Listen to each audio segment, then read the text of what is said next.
If you mix up the words pia and pio, you're actually more correct than those who don't.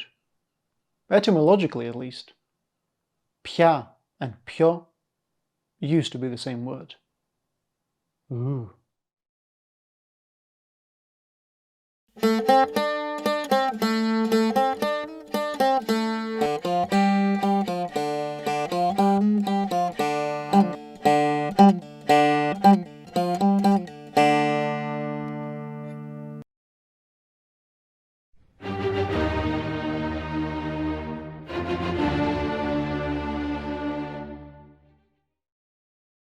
Pio is a particle that you place before an adjective or adverb to form the comparative and the superlative degree. The easy ones, not the ones with the endings. The only thing you need to remember is that pio does not mean anything by itself and cannot stand alone in a sentence. Or anywhere. Although the English word more can be used individually, Greek pio cannot. So even when you want to say, you hate me, but I hate you more, you need to follow pio with πολύ. And you will literally be saying, I hate you more much. Με μισείς, αλλά εγώ σε μισώ πιο πολύ.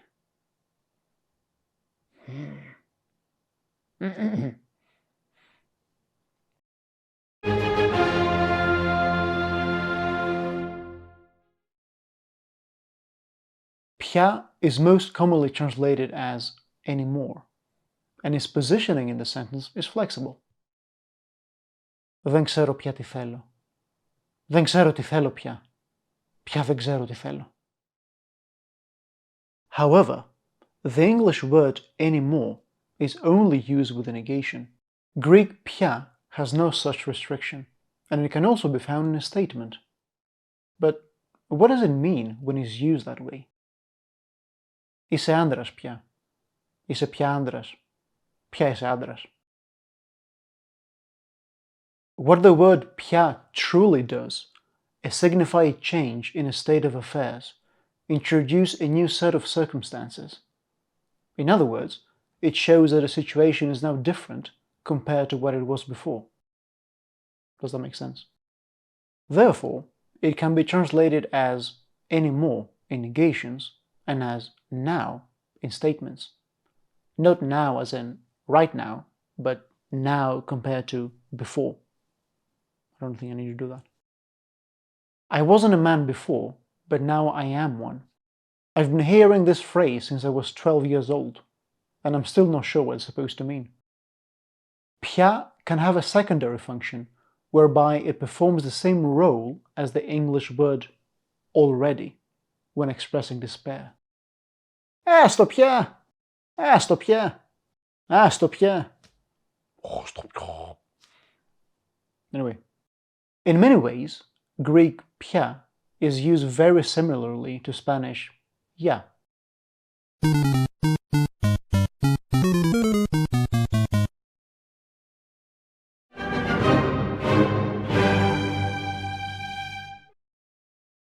A synonym of πια is πλέον, which can be used for both of its two main functions. It also has a secondary function when it emphasizes the superlative degree. Δεν είμαι το πλέον κατάλληλο άτομο να σας μάθω ελληνικά. Μη μ' ακούτε.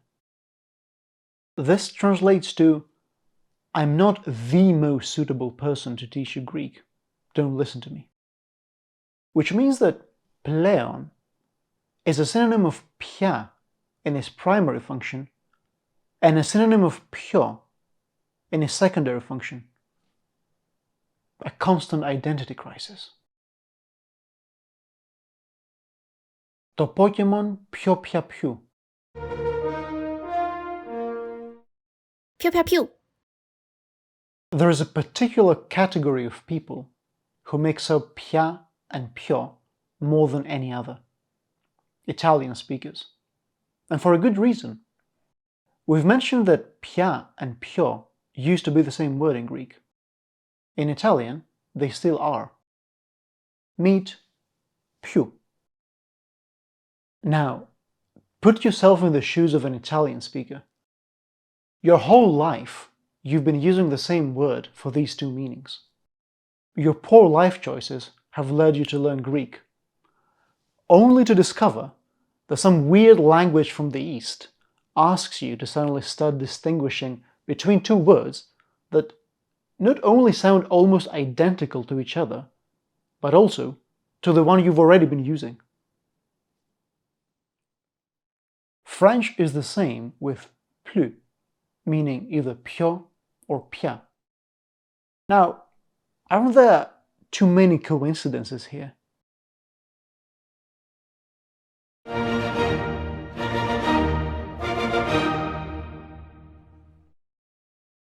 All three Greek words, πιο, πια, and πλέον, have the same ancestor, πολύ. Πολύ means much or very, and its comparative degree in ancient Greek is πλέον, more.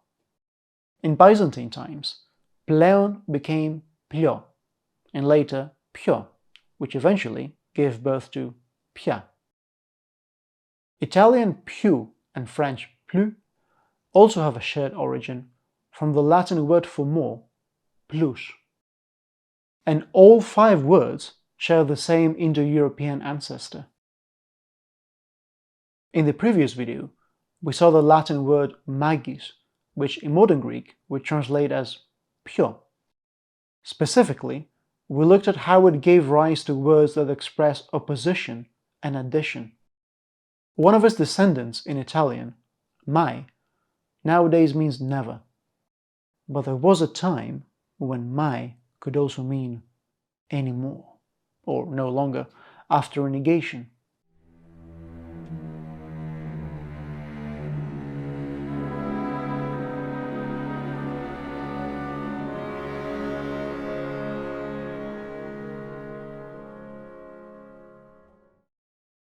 This means that in the same language, the same shift has taken place twice in history, from the meaning more to that of anymore.